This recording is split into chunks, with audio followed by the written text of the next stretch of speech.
एक कविता और लिखे है और पिछली कविता ऐसे ही लिख दे रहे डाल दे रहे। आप लोग बहुत हौसला अफजाई करें, जैसे कि चूहा के बोलते साबस शेर, तो का थोड़ा हौसला ज़्यादा बढ़ जात है, तो ऐसे थोड़ा सा हमारा हौसला बढ़ा। लेकिन एक कविता का शीर्षक बा किड़बिड़ किड़बिड़ झम्मर झाला। किड़बिड़ किड़बिड़ झम्मर झाला। और हालांकि यह कविता के हम बहुत अच्छे से तरासे ही, वो कविता से बहुत अच्छी कविता है कि हम कई के डाले ही कर एक लाइन तरासे ही वो कविता ऐसे लिख के डाल दे रहे भाई। फिर आप लोग अपन सुझाव बताया कि हाँ भाई कैसा रहा कैसा नहीं रहा, और सही सही बतावत जाए, ये नहीं कहते कि झूठे ही चला पाड़े लिखे हैं तो लिखे थे भाई बढ़िया लिखे। तो कविता चालू करते ही, पी ले बे जब प्रेम का प्याला चारऊ कैती दिखे उजाला। पी ले बे जब प्रेम का प्याला चारऊ कैती दिखे उजाला। जीवन का एक महामंत्र बा किड़बिड़ किड़बिड़ झम्मर झाला। पी ले बे जब प्रेम का प्याला चारऊ कैती दिखे उजाला। जीवन का एक महामंत्र बा किड़बिड़ किड़बिड़ झम्मर झाला। दूसरी पंक्ति, हम दुनिया में सबसे सुंदर, हम दुनिया में सबसे सुंदर, हम सा न केउ सात समुंदर। हम दुनिया में सबसे सुंदर, हम सा ना केउ सात समुंदर। चमड़ी निरखत जन्म गंवाए, चमड़ी निरखत जन्म गंवाए, कभू न झाके अपने अंदर। हम दुनिया में सबसे सुंदर, हम सा न केउ सात समुंदर। चमड़ी निरखत जन्म गंवाए, कभू न झाके अपने अंदर। प्रकृति के सब नूर जगत में, प्रकृति के सब नूर जगत में, न केउ गोरा न केउ काला। किड़बिड़ किड़बिड़ झम्मर झाला। किड़बिड़ किड़बिड़ झम्मर झाला।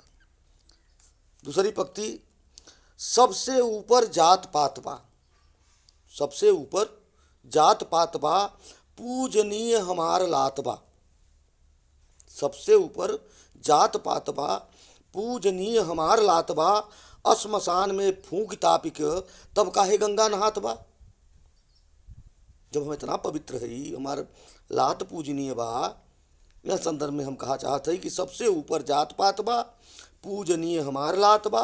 असमसान में फूंक तापिक तब काहे गंगा नहात बा।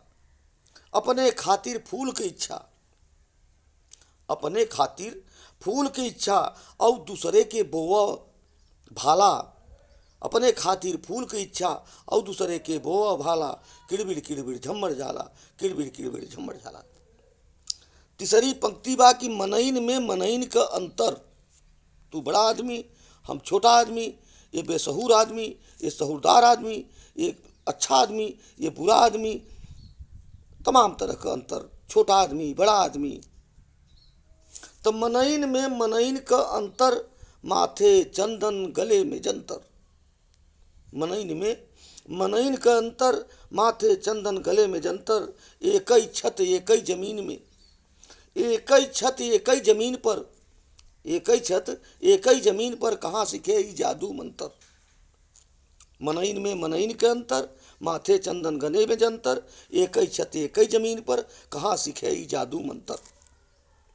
परहित सरिस धर्म न जाने, परहित सरिस धर्म न जाने, बैठ के फेर घुटहर माला। किड़बिड़ किड़बिड़ झम्मर झाला।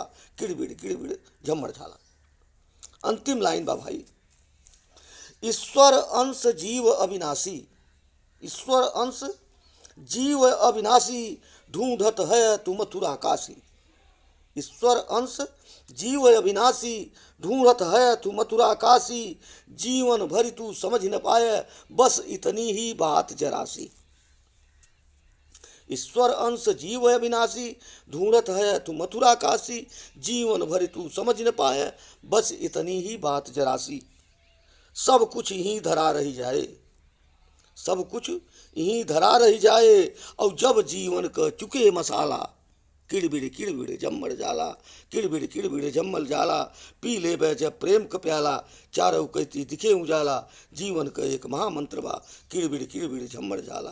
किड़बिड़ किड़बिड़ झम्मर झाला।